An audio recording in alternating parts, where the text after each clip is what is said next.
Chapter 14. Convergence. Owls, crows, pigeons, and dragonflies were arriving at Morningstar Castle in sage numbers. Messages from every kingdom and every corner of the magical realms were still flooding in. Many were inquiring about the great magnitude of power that had erupted from Ursula's death, and whether it had been taken care of. Some of the messages were simply offers of condolences for Ursula's passing.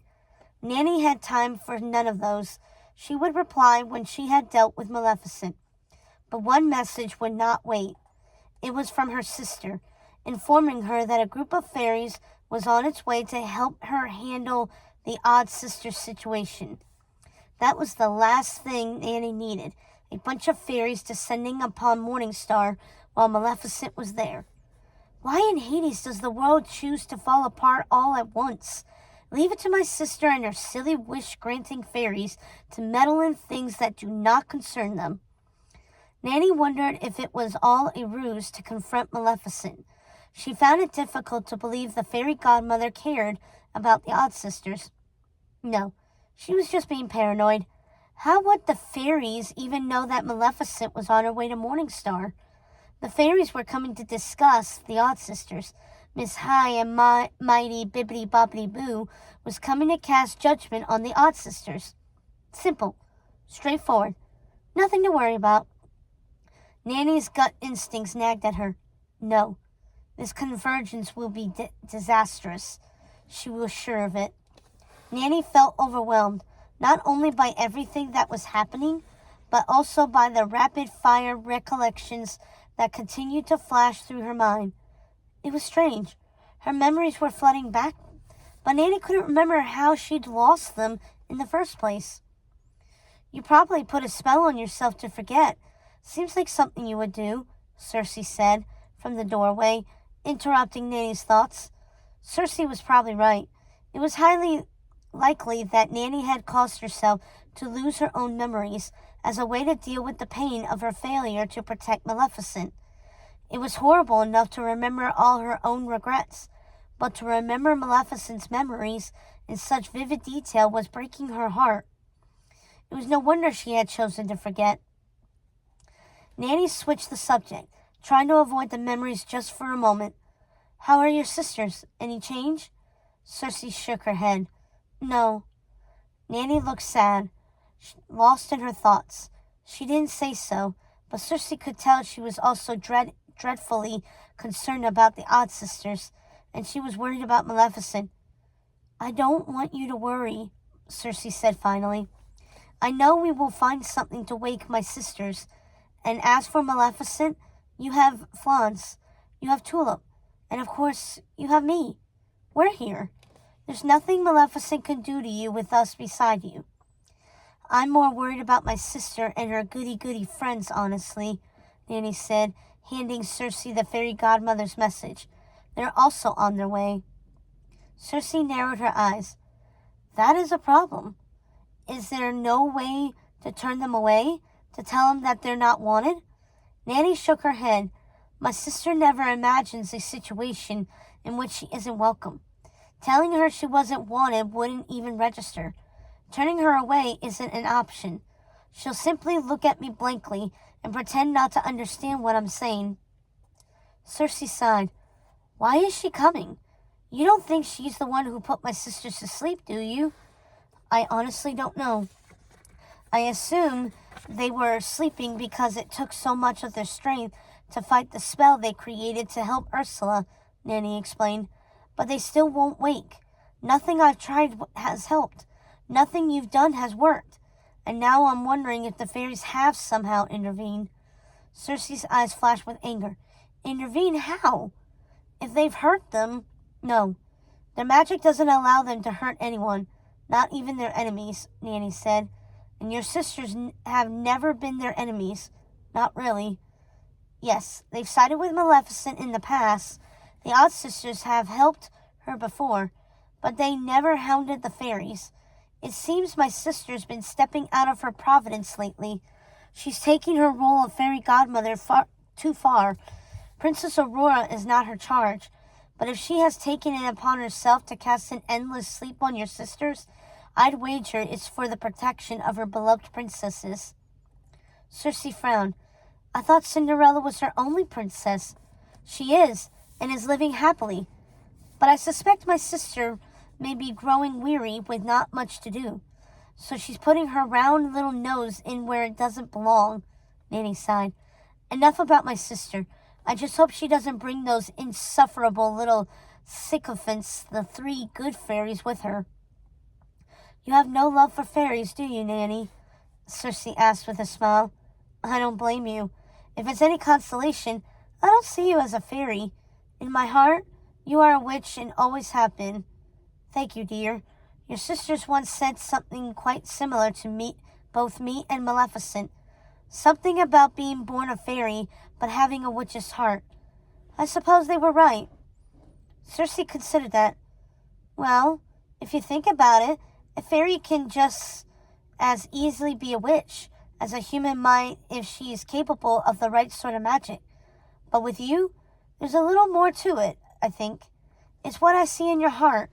You don't share fairy sensibilities." "Too right, and I thank you, my dear, but..." Nanny was interrupted by a loud knock on the front door of the castle that made them both jump. Nanny's heart sank. She wasn't ready to face Maleficent just yet. Circe took Nanny's hand and squeezed it, reminding Nanny she was there to protect her. How Nanny wished she had always had Circe in her life. What would it have been like always to have had such a young, powerful witch willing to do good by her side? A witch who had an open heart and none of the bigotry that ran so deep in the fairy community. Nanny had been preparing herself for Maleficent's rage, but she wasn't quite ready to meet it.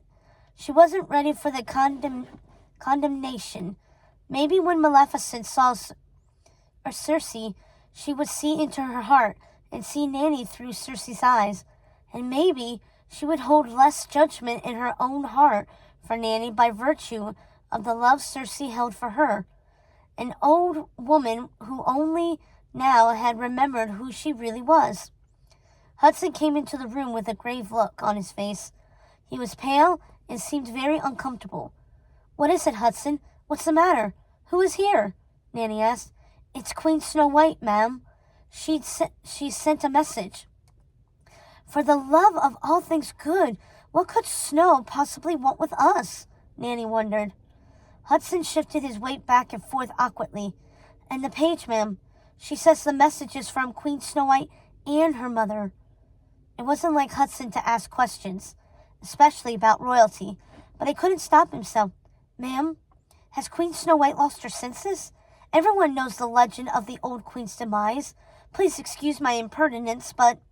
"My dear Hudson, please don't concern yourself with this. I assure you, Queen Snow White hasn't lost her senses," Nanny said firmly.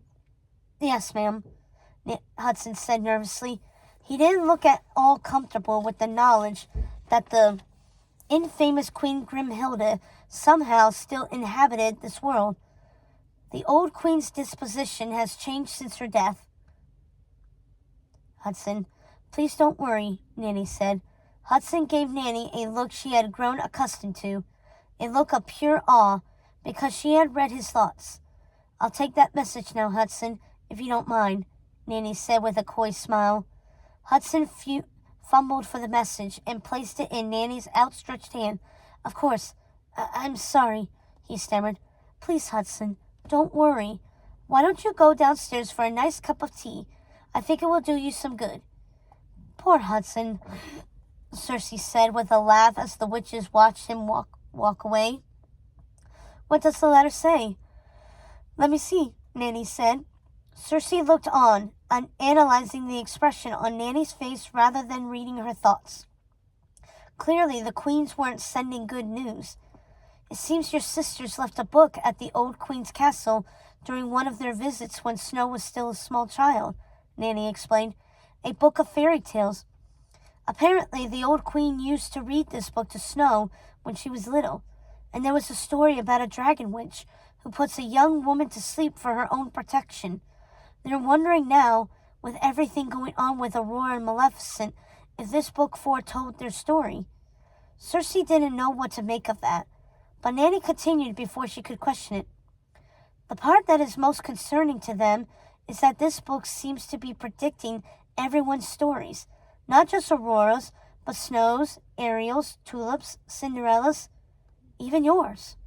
The old queen and Snow White are worried the book is spellbound. Cersei didn't even want to think about what it would mean if her sisters had spellbound the book. Do you think it is? Spellbound? No, I think I know this book. I think it is simply a recording of time. It's not prophecy or spell work. I don't think even your sisters would do such a thing. Cersei wasn't as sure. If my sisters did spellbound that book, you know Queen Grimhilda will want revenge. Everyone will. Nanny shuddered at the notion. If the Odd Sisters had spellbound the book, not even Cersei would be able to protect them from the repercussions of their grievous misdeeds. We need to see this book. Cersei, can you write to Snow White and ask her to send it? The only way to know if the book is spellbound is for you to look at it. If your sisters have done this, Cersei cut her off. It would be devastating. Nanny felt a terrible chill as she thought about the destruction the Odd Sisters had caused over the years. She felt a tugging in her heart that she hadn't felt in longer than she'd like to recollect. She wondered if they should even bring the Odd Sisters back. She had promised to help Cersei wake them simply because that was what Cersei wished, and Nanny wanted nothing more than to make Cersei happy. But would that really be the best thing for Cersei? Would Cersei ever truly be happy with her sisters in the world, inflicting death and destruction on everything they touched? Cersei would spend the rest of her long life righting her sisters' wrongs and helping those her sisters hurt. Would she ever reach her full potential in their shadows? Nanny was heartbroken in the wake of that revelation. I can't refuse to help her now. I can't go back on my word, even if it would be the best thing for Cersei if her sisters stayed asleep. Cersei's face filled with grief. She had heard Nanny's thoughts and felt betrayed by them. How could you? Cersei cried as all the color drained from Nanny's face. Nanny hadn't meant for Cersei to hear what she was thinking. I want only to protect you, Cersei. I promise you, she insisted. Cersei stood silently, not knowing what to say. She felt numb and close to tears. She couldn't look Nanny in the eye. I think I will go home, write to Snow White, and ask her more about this book, Cersei said. Besides, I think I could use a change of scenery.